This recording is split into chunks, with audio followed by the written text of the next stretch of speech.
Hey, what is up, you guys? Welcome back to another video. My name is Taylor. I am the owner of Burch Blossoms. I make floral art and keepsakes with flowers that I press or dry. If you're interested in more stuff like this, go ahead and check out my website, birchblossoms.com.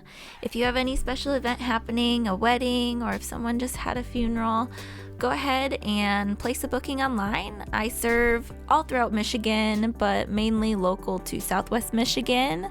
But anyhow, guys, let's get right into the video. So today I am pressing a whole bunch of flowers that I had in a bouquet. It's not quite spring yet in Michigan, so we don't have a lot of options for me to actually go into my garden and pick flowers because they haven't grown yet, but we will get there. I'm super excited for when I get to go out and just pluck those flowers and press them whenever I want, willy-nilly. But anyhow, let's get into the actual process of what I do when I press flowers. So I actually use printer paper a lot of times when I'm pressing flowers. It's really easy. I have a ton of it, so that's what I've been doing to start. But I am so excited. I'm actually going to start using blotting paper. I've seen a lot of people use different things: printer paper, newspaper, blotting paper, even felt. Mainly you just want something absorbent that can soak in all that moisture from those flowers, and blotting paper is one that hopefully will work really well. And I've actually been doing a ton of research recently, trying to improve my process for pressing flowers and get better at keeping them from molding or turning brown, keeping those really vibrant colors like that yellow that you just saw. One really cool trick that I found was thinning out the flowers. So for big flowers like roses, for example, they have so many petals. They're really thick and high in water content. So you loosen up the petals all around the edge, take out the inside petals, and then you can go as far as removing the center called the pistil. That's actually where all the flower's reproductive parts are. It's usually that yellowish bit in the very center of the flower. You can actually press that little piece from the center and press petals from the flower, like a rose, for example, and then take those pieces and glue them together at the end and build your own little flower. It looks really beautiful, and if you guys want to see more of that, I can actually give you some really great examples by doing it myself and showing you what it would look like. Now, the big white flower that I just pressed, it's super thick, and as you can see, the page is like popping back up because of how thick it was. I tried really hard to thin it out, and I took so many pieces of those petals out, but I'm honestly not too sure how well that is actually gonna press. It is high in water content, so I'm guessing it's probably gonna mold, but I'm always looking to improve, so it's all right. We will see how it turns out. Now, this page, I wanted to tell you guys something really important that I've learned. This video that I made, I actually made a couple weeks ago, and I'll be looking at these flowers really soon. But this page specifically, you can see that I have on one side a really, really large flower that's thick and has a high water content. And then on the other side, I have a bunch of really small, dainty flowers. This is something that I've learned as I've been pressing flowers that you shouldn't do. Really, in one book or in one press, you should try to have similar sized flowers or thickness flowers. That way you can remove them all at the same time. If you remove some of those flowers earlier and you disturb the flowers at all that are still needing to press, they can wrinkle and kind of flip back on themselves while they're pressing, and then they don't come out looking full and beautiful like you want them to. And by doing this, when you have a large flower on one side and small flowers on the other side, the pressure on that flower isn't going to be as even as you would like it to be. So having them all kind of the same size in one page, like I do on this page, really helps to get that even flat pressure to press your flowers down. By doing this, you're gonna have a much better result with a nice evenly flattened flower at the end.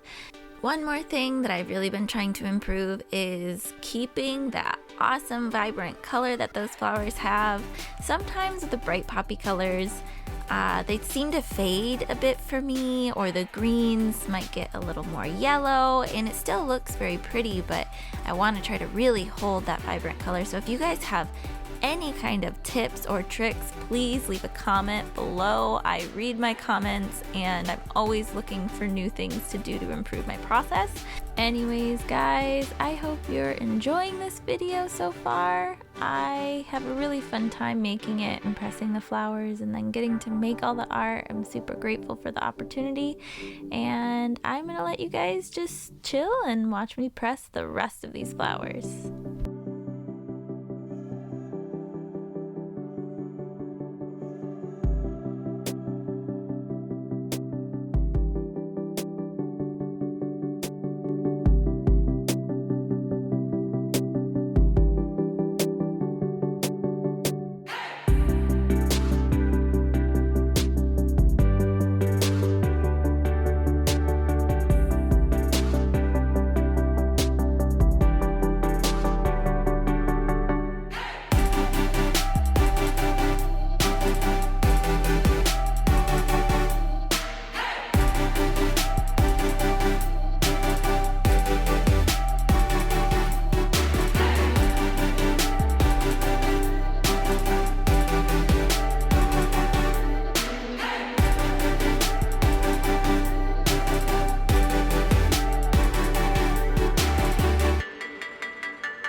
Alright guys, that about wraps this video up. Thank you so much if you stuck around this long. If you have any tips and tricks for me, leave some comments below. If you liked the video, give it a like or share, or even subscribe if you really loved it.